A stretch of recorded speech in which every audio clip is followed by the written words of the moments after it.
Hello, my name is Oracle Laura. I'm a psychic and a medium. I'm located in Vancouver, BC, Canada.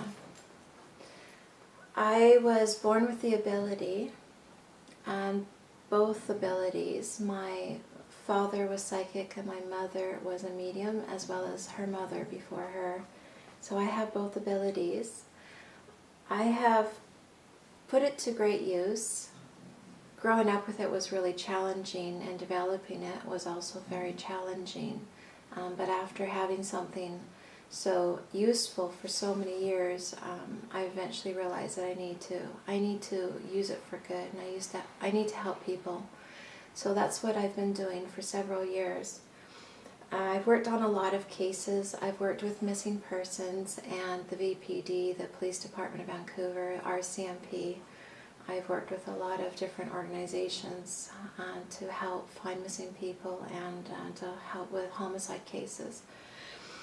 Some of the cases that I've worked on, I started working on cases when I was 18, and the reason was because I was in Nanaimo at the time, and I told several friends of mine of a dream that I had, and it was I told them about it because it was about a murder of a child, and it was very disheartening. It was very hard to have a dream like that. And so I told my friends, and about a week or two later, when we were sitting outside, and it came true because it came on the news, and we were all listening to the radio at the time, and when it came on the news, they all got freaked out. They all gave me strange looks, and some of them didn't want to talk to me, and one in particular told me I should go to the police. So it was the first case that I came forward on. It didn't go very well. Even in the police department, they're skeptics. So he, asked me if I did drugs and alcohol and all these things, and it was a good thing to ask because, of course, I'm sure they get a lot of people that are a little unusual, and they're wasting the police time. And so I answered the questions, honestly. I wasn't using drugs and I wasn't on alcohol, and it was really, truly a dream that I had, and it came true. And so when more of the details from what I told them had come true, as they were working on the case, more of what I said was really accurate. They didn't come forward and contact me or anything, so I sort of was a little bit disappointed on that one. At the same time, I was really understanding about it because, it is very difficult to accept such a what they call a gift.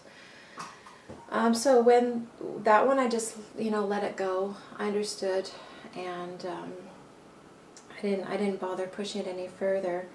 But when I was in my 20s and I was living in Surrey, another one that I dreamed came true. And it was Melanie Carpenter. She was working, I believe it was a tanning salon on King George Highway when the killer approached her and kidnapped her. And when it came on the news, the parents were saying they believed that she was still alive and they wanted to keep the faith that she was still alive. I felt very sad because I knew that she was dead because I dreamed it. I was there, seeing where her body was on a ledge with overlooking water. I saw him stabbing her, and I saw the whole thing, and it was really hard. It was difficult knowing that the parents were hoping she was still alive, and I knew she was dead. And when they found him later, he was, I think they found him in Quebec, and I think he had killed himself. They found her body, and that's exactly where they found it. They found it on a ledge that she had been stabbed many times, and he had left her there. So that one was difficult, but I never went to the police for that one because it was difficult because of what I went through the first time, and I didn't want to be treated like that again. So I didn't come forward, and she was found, and he was found. So I thought I'd just let that one go. So then when I dreamed about the Abbotsford killer, I again didn't come forward. But I did come forward with the Picton, and the reason why is because, again, my friends came to me about it because I told them about my dream. It was really hard. I had several dreams, but there's one in particular about a farm. And I told my friends in detail about it, and so I got a lot of phone calls when it ended up in the papers. And they told me, you need to go get a paper. You need to look at the cover and tell me tell me if that's the farm in your dream. And it was. It was exactly the way it was in my dream, the location of the barn, everything. And so I did come forward on that one, and especially because years later I got jury duty notice for it. And I thought that was a really bizarre coincidence.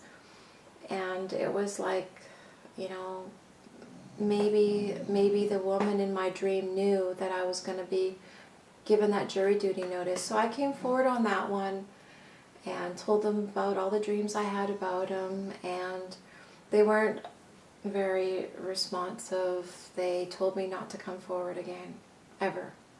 And it was a little bit threatening. So that was really disappointing because I had a lot of details that may have helped them. And but when he got sentenced and it all got pretty well resolved, I decided to just accept that, let it go again. But there were so many others that happened to me because I dream about 10 dreams a night, and I do write them down in a dream book, and I highlight them with red because I don't have a computer program where I type in a keyword and it pops up. That would be so much faster and easier for me. Instead, I write them down the long, hard way, and I highlight them with red so that I can flip through the pages and easier find the details when it comes true. And sometimes they happen the next day, sometimes it's next week, sometimes it's next month. Not all of them come true really quickly, and I haven't been able to figure out how to determine when it's going to come true. So some of the ones that I have worked on, the Prince George Highway Killer, that one is unresolved, but I have dreamed and talked to him twice in my dreams. I've actually made it a lucid dream, and I've been able to talk to the killer. So that one isn't resolved. Queen of the North, they came to me on that one. I talked to Gerald Fosey and Shirley Rosette. She was there in the dream with him, but I talked to him. And he showed me where their bodies were and why they were there. So when it came true, when it happened in the news, I already knew where their bodies were. I did contact the relatives, but they weren't able to reach me when they called me, and they never called back again, and I haven't been able to reach them since. So that one's been very difficult. I was hoping I could help them further because their bodies are still there, and it's really a really sad one. I've worked with missing persons as well. Certain dreams, again, came true. Jeff Sertel, he came to me in a dream. And so I came forward to the police again on that one, and they had me contact missing persons. And missing persons had me work on another case of a missing girl, and they said that it was great what I dreamed about her because I was right on 12 things, they said. And 12 things to me is good. That's amazing. I was happy to hear that. But the woman that was working with me, the woman at Missing Persons, didn't really like working with me. I guess it was a personal thing, which could happen, and so they didn't work with me any further, and that's sad, extremely sad, because I was right on 12 things, she said, and that's good. And she had me dream about other people and look at pictures of other missing people and see what I knew about them as well. And I was able to predict many things about them as well, so that is all unresolved because I haven't been able to work with them further, and that's really sad for me. And another one I worked with the police on was Angela Crossman, because again it came to me before it happened. It was the night before. That one was very short. It was a whole dream about her, everything that happened before her death, and then the next day it was in the news.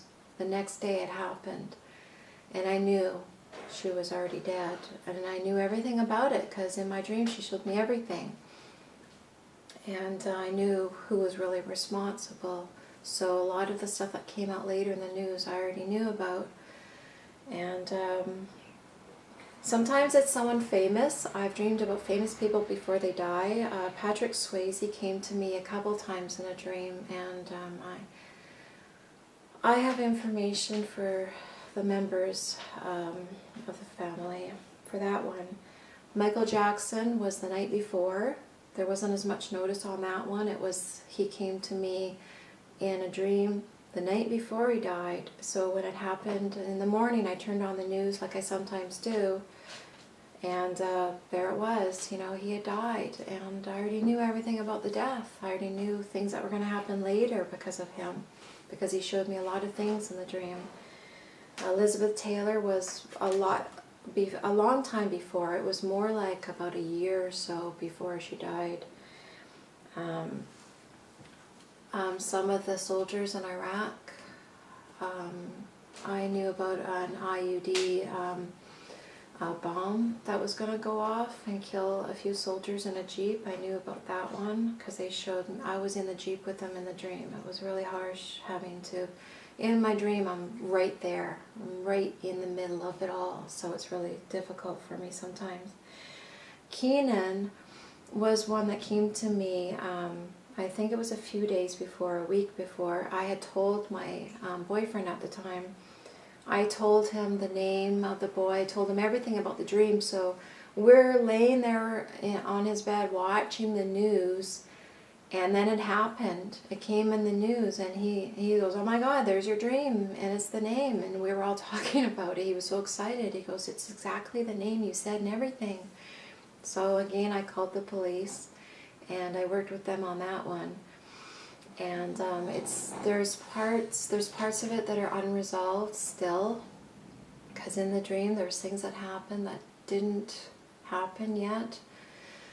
So I would like to help further, if I can, on that one. Lance Armstrong, I knew about that one before it happened. In my dream, he was cycling, and the cyclists were angry about him cheating and winning the race. And I believe that one was almost 2 years, maybe a year, but from what I remember in my dream books, I think it was about 2 years before it happened, so that was unusual that I got so much notice on that one. Miley Cyrus was about, I think she's in this dream book here. That one happened about a week before it happened. I had that dream about a week before. It was about Miley Cyrus. I knew in my dream it was Miley Cyrus, and she was acting really provocative in a dance, and she was on stage and showing me how to dance really sexy on stage, and I'm like, I thought it was really inappropriate. And then it happened, and it wasn't a death, so that was interesting. Lance Armstrong, he's not dead, so usually I dream about the dead. So those ones were, I don't know why I dream them. I don't control the dreams in that way. The dead come to me, they sort of choose me, and some I don't dream about. I dreamed about the riots that are happening in Egypt, the fires and everything in Egypt. And I don't know why that one came to me and why other ones don't. I get some earthquakes and some earthquakes not. Some hurricanes come to me and some don't. And it sort of chooses me for a particular reason, and I don't know why.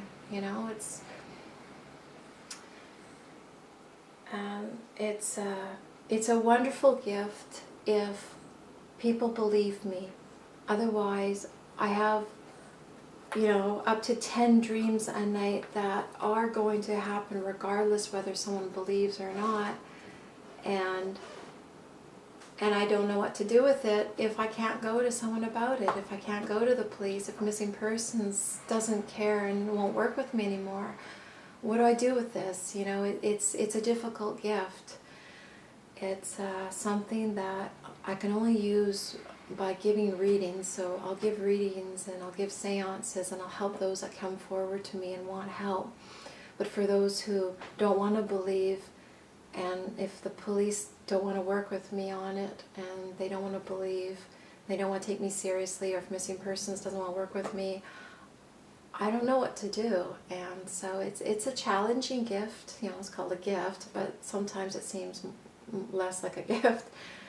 it's challenging having it if you can't put it to use. So for now, I keep writing all the dreams down. I keep recording all the ones that I can remember. Sometimes I don't remember them, and sometimes I get discouraged and I go, why bother?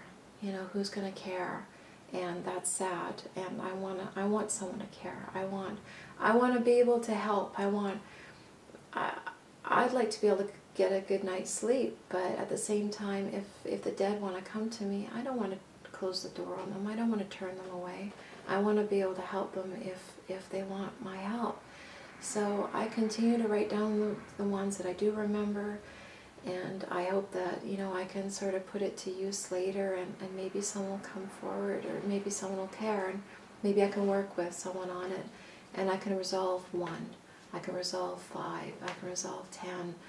Oh my God, if I can resolve, you know, as many as possible, that's wonderful. And I just hope that that this video reaches someone who believes. Thank you.